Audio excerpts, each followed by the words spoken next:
বাংলাদেশের রাজনীতিতে বহুল আলোচিত ও বিতর্কিত ব্যক্তিত্ব ডাক্তার মুরাদ হাসান এখন যেন এক রহস্যময় চরিত্রে পরিণত হয়েছেন। এক সময় ক্ষমতার কেন্দ্রবিন্দুতে থাকা এই সাবেক প্রতিমন্ত্রী বর্তমানে আত্মগোপনে এবং তার বিরুদ্ধে একাধিক মামলা ও গ্রেপ্তারি পরোয়ানা থাকা সত্ত্বেও তাকে গ্রেপ্তার করা যাচ্ছে না। এই প্রশ্ন এখন জনমনে বড় হয়ে উঠেছে।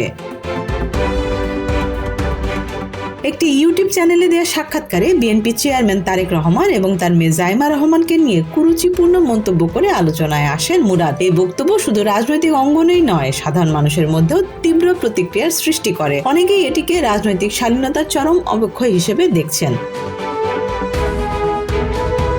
মুরাদের রাজনৈতিক যাত্রা শুরু হয়েছিল ছাত্রদল দিয়ে। পরে তিনি আওয়ামী লীগে যোগ দেন এবং ধীরে ধীরে ক্ষমতার শীর্ষে পৌঁছে যান। শেখ হাসিনা সরকারের সময় তিনি স্বাস্থ্য ও পরিবার কল্যাণ এবং তথ্য ও সম্প্রচার মন্ত্রণালয়ের প্রতিমন্ত্রী হিসেবে দায়িত্ব পালন করেন। কিন্তু ক্ষমতার শীর্ষে ওঠার পর থেকেই তার বিভিন্ন বক্তব্য, আচরণ এবং জীবনযাপন নিয়ে বিতর্ক বাড়তে থাকে। বিশেষ করে 2021 সালে চিত্রনায়িকা মাহিয়া মাহিকে নিয়ে ফাঁস হওয়া একটি ফোনালাপ তার রাজনৈতিক জীবনে বড় ধাক্কা আনে। সেই ফোনালাপে অশালীন ভাষা ব্যবহার ও হুমকির অভিযোগ ওঠে, যা দেশ জুড়ে তীব্র আলোচনার জন্ম দেয়। শেষ পর্যন্ত তিনি প্রতিমন্ত্রীর পদ থেকে পদত্যাগ করতে বাধ্য হন। এরপর থেকেই তার রাজনৈতিক অবস্থান দুর্বল হতে থাকে এবং জনসমর্থন দ্রুত কমে যায়।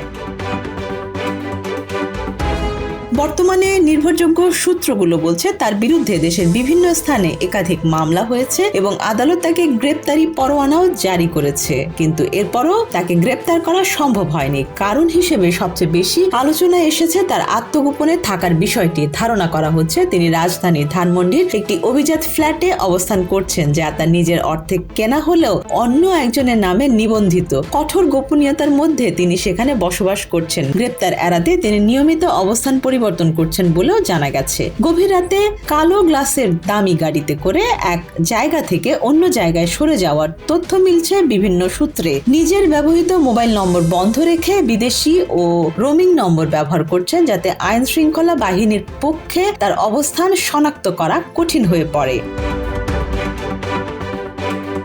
এছাড়া আরো গুরুত্বপূর্ণ অভিযোগ রয়েছে। প্রশাসনের ভেতরের কিছু ব্যক্তি তাকে সহায়তা করছেন। বলা হচ্ছে অতীতে তার ক্ষমতার সময় যারা সুবিধা পেয়েছিলেন তাদের একটি অংশ এখনো তাকে আড়াল করে রাখার চেষ্টা করছেন। যদিও এসব অভিযোগের আনুষ্ঠানিক প্রমাণ প্রকাশ্যে আসেনি, তবু বিষয়টি নিয়ে জনমনে ব্যাপক সন্দেহ তৈরি হয়েছে।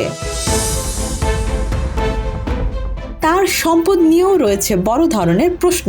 হলফনামা অনুযায়ী মাত্র 5 বছরে তার আয় প্রায় 8 গুণ বৃদ্ধি পেয়েছে এবং সম্পদের পরিমাণও দ্বিগুণের কাছাকাছি পৌঁছেছে। ঢাকার ধানমন্ডি সহ বিভিন্ন এলাকায় তার নামে বেনামে একাধিক ফ্ল্যাট থাকার অভিযোগ রয়েছে, যার বড় অংশই অবৈধ উপায়ে অর্জিত বলে দাবি করা হচ্ছে। এসব তথ্য তার বিরুদ্ধে দুর্নীতির অভিযোগকে আরও জোরালো করেছে।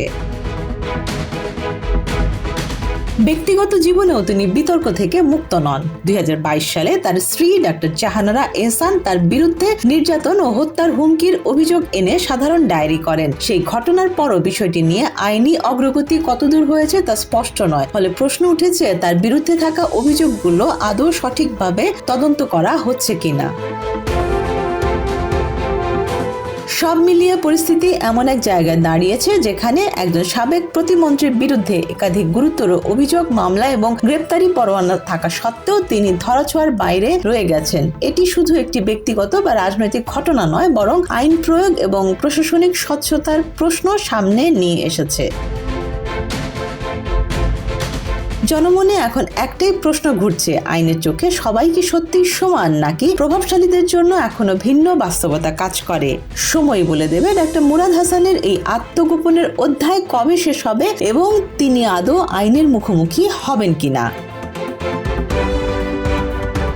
Desk report, Dhaka express.